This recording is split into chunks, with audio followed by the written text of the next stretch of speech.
Sir, bakit po nag-walk out, sir? Sir, bakit? Pinibono lang tayo eh. Pinagpipilitan nila, naisip-isip siguro nila dahil lumabas sa media na ilalabas ng warrant of arrest. Para makaboto yung mga yun na makukulong. Guys, give way. Guys, give way. Makaboto. Guys, give way. O nakakulong man sila. Give way, please. Common sense, hindi naman tayo tanga. Journalist tayo, di ba? Common sense. Give way, guys. Give way, please. BS. Give way. Kung ano mga rules Sir, ba? sir, give way. Tayo. Ay, lukuhin. Ano dapat na gagawin? Yes.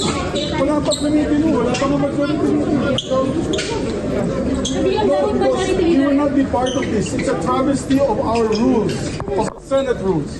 Hindi kami papayag sa mga So what happens now? Hindi sila pwedeng magboto. Hindi sila pwedeng maglasa ng motion. Guys, senators muna. Hindi sila pwedeng magboto. violation of the rules. Excuse me. Excuse me. Excuse me.